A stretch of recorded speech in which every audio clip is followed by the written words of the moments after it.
안 돼. 그래. 응.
어, 나의 팔렘 태권이고에 있어서도 그렇고 태권도 특히 태극 팔짱에 있어서 즉 태권도의 태극 팔짱은 태권도의 태극 팔짱은 그 원류가 아마 태극권으로 생각된다. 즉 태극권에는 즉 태권도에서는 그 수련복을 도복이라고 부르는데 도복이라고 부르는데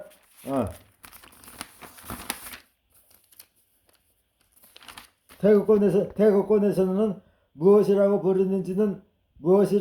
부르는지 모르겠다. 여하튼 태극권의 그 트레이닝 복에 있어서는 여러 가지 종류가 있는데 검은 트레이닝 복에 굵은 실로 여럿의 선들이 목에서부터 아래의 배까지 내려와 있고 그 아래로 된 그 아래도 목에서부터 아래의 배까지 내려와 있고 긴 아래로 된 단추들이 좌우에 있어서 그리고 그 복장의 색깔이 검은색에서 비단으로 된 수련복에서부터 수십 가지 태극권에 서 있는 옷들이 있는데 그 중에 두 가지가 태권도 도복하고 똑같은데 하나는 검은색 도복이고 하나는 태권도 도복의 즉 요즘은 태권도 도복이 기세 검은 테두리가 있어서 맛이 덜한데 그때 즉 내가 국민학교 때는 진짜 태권도 도복인 즉 요즘의 태권도 도복의 즉 그 기세 검은 테두리가 없는 진짜 태권도 도복하고 그 흰색의 태극권의 도복이 같았다. 그러니 태극권에서 태권도가 나왔고 유도, 학비도, 가라데, 공수도, 당수 등등도 다 태극권에서 들여온 것이다. 태극권에서 들여온 것이다. 즉 모든 그것들의 도복을 모든 그것들의 도복들이 다 태권도의 도복과 같다. 그리고 태권도의 태극 팔짱을 보면 우리가 태권도의 태극 팔짱을 보면은 그게 태권도가 즉 태극 1장, 태극 2장, 태권도의 태극 3장 그리고 역시 태권도의 태극 8장 등 모든 태권도에 속해 있는 태극의 여러 장들이 모두 태극권과 꼭 같다는 것이다. 즉 태극권은 여태까지 보아오고 들어온 것과는 180도 다르다. 뭐냐면은 옛날에 즉 그때가 전두환 대통령 즉 좌익 대통령 공산당 대통령 때 TV에서 자주 중국으로 나중에 바뀌는데 중국의 모든 인민들이 거리에서나 광장에서나 모두 어디에서나 틈만 나면 그때 그것이 태극권인데 그 태극권을 중국 인민들이 태극권은 건강에 좋다 하여 즉 TV에 나올 때마다 늘상 하는 말이 태극권이 건강에 좋으니 중국 인민의 건강 운동으로 태극권을 하고 있다 하고 하여 건강 운동으로 태극권을 하고 있다 고 하여 온통 거리에서도 그렇고 광장에서도 그렇고 틈만 나면 모여가지고 100명이 모여서 태권을 하고 있고 100명이 모여서 태권을 하고 있고 300명이 모여서 태권을 하고 있고 1000명이 모여서 태권을 하고 있고 TV에서는 그것이 건강한 운동이란다. 그런데 사실은 그와는 정반대이다. 즉 중국의 중세에는 온통 말 타고 창칼을 부딪히며 큰 방패와 중간 방패와 작은 방패들이 서로 부딪히며 수백만 병사와 수십만 병사들이 장수들끼리 서로 맞부딪히고 있으면 병사들은 병사들끼리 창으로 찌르면 창으로 맞고 하며 즉 중국 대륙에서도 그렇고 우리나라에서는 고구려, 신라, 백제가 서로 전장터에서 말탄 장군과 병졸들이 우르르 몰려 말탄 장군을 뒤따라가고 앞으로 역시 말탄 장군 뒤로 적국의 병졸들이 쪼르르 긴 창들을 앞으라여 뛰어가 서로 뒤엉켜서 우리나라의 무술로서 싸우고 중국 대륙의 총나라 유비, 중국 대륙의 총나라 유비, 관우, 장비 등은 총나라 즉 중국의 삼국 즉 촉, 오, 한의 삼국이 서로 광활하고 넓은 온 중국의 땅덩어리를 차지하기 위하여 거의 매일같이 거의 몇 십 년, 몇백 년을 즉 유비, 관우, 장비가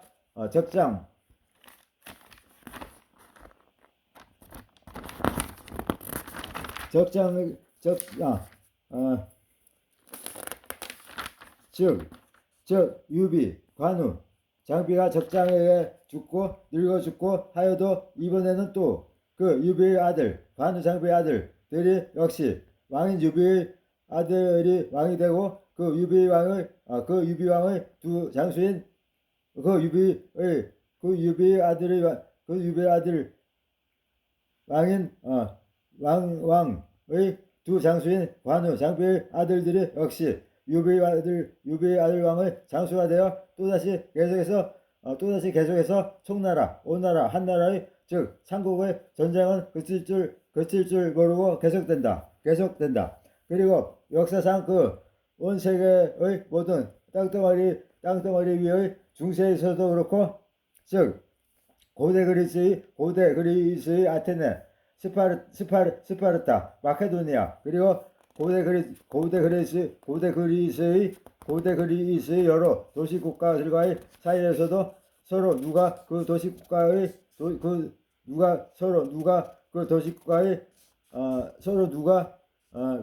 국가의 전체를 이루고 있는 그리스의 전체의 땅덩어리를 차지해야 하느냐를 놓고 서로 큰 타원형의 방패를 앞세우고 긴 창을 앞세우고 옆으로 길게 몇 줄로 겹겹이 늘어져 서로 전진하며 싸우는데 그때 그리스의 작은 도시 국가인 마케도니아의 왕인 필립 왕의 아들인 알렉산더가 드디어 그 전쟁의 가장 큰 모든 장수들과 모든 왕들과 모든 황제들이 즉 전쟁을 하는 그 목적인 즉 온 세계를 통일하는 것 즉 그것이 아마 모든 남녀 물안 됐다 색깔이 안 돼. 이상하네. 모든 장수들과 모든 왕들과 모든 황제들이 즉 전쟁을 하는 그 목적인 즉 온 세계를 통일하는 것 즉 그것이 아마 모든 남녀들의 삶의 목적인 모양이다. 드디어 그 모든 사람들이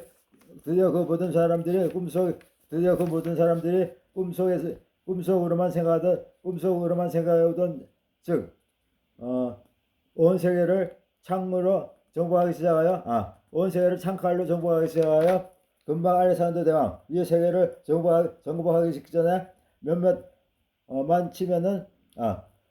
더 치면은 당장에 온 선하가 그 알렉산더 대왕의 손아귀에 들어가는데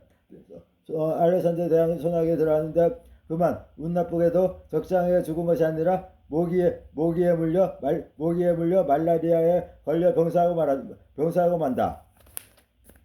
이 얼마나 무엇을 생각하게 만드는 일이냐. 그러니까 알렉산더 대왕처럼 온 세계를 정복한 자가 이 지구가 생겨나고 역사가 생겨나고 한 이래 이 온 지구상의 모든 땅덩어리 곳곳에 퍼져 있는 모든 국가, 모든 세계, 온 세계를 말을 타고 창칼을 휘두르며 말을 달려 도망가는 적의 목을 치고 더 빨리 앞서 나가 성들을 함락시키고 온갖 여러 종류의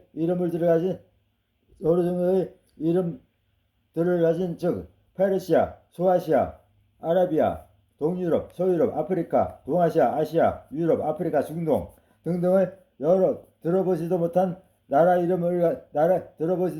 이름을 가진 모든 온 세계의 왕들과 적상과 병사들을 창칼로 목을 떨어뜨리고 금세 온 세계의 모든 나라들을 꿇어 앉히고 당당히 온 세계를 점령한 세계의 영웅 역사상 가장 위대한 두 사람의 왕이 있었으니 그 역사상 딱 두 사람의 왕이 바로 알렉산더 대왕과 징기스칸이다. 그러니까 이야기를 다시 원래로 돌려 즉 태극권이 건강 운동이 아니라는 것이다. 태극권이 뭐냐 하면 바로 창칼, 방패, 긴 창, 중간 창, 짧은 창 그리고 태권에 있어서 그 칼에 있어서도 여러 가지가 있는데 도, 검, 칼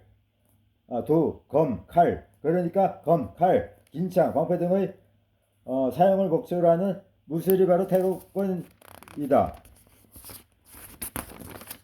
그러니까 태권을 수련할 때는 세 단계가 있는데 초급, 중급, 고급의 세 단계가 있다. 초급에서는 맨손으로 해주고 중급에서는 반은 맨손, 반은 무기, 그리고 고급에서는 100% 무기이다. 그런데 그게 별게 아니다. 뭐냐면 초급에서는 맨손으로 하여주고 중급에서는 맨손으로 하여주고 나중에 무기들 즉 방패, 창, 검, 또 칼, 씨름, 유도의 즉 우리나라 유도의 기술들도 들어있던데 별거 아니다. 즉 여태까지 수련해온 그 맨손의 양쪽에 무기만 들어주면 그 여태까지 배워서 모든 자세나 여태까지 배워온 그 모든 자세나 모든 동작들이 즉 그 동작들이 왼손 공격 방어가 되고 무기를 양손에 쥐면은 바로 무기를 사용해주는 동작이 된다. 즉 그 동작들이 맨손 공격 방어가 되고 무기를 양손에 쥐어주면은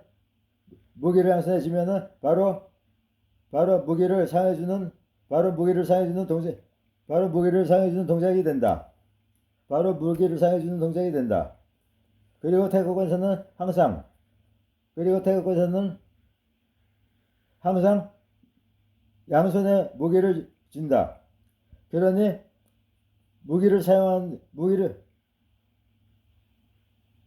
무기를 사용하는 태권이 무엇이겠는가?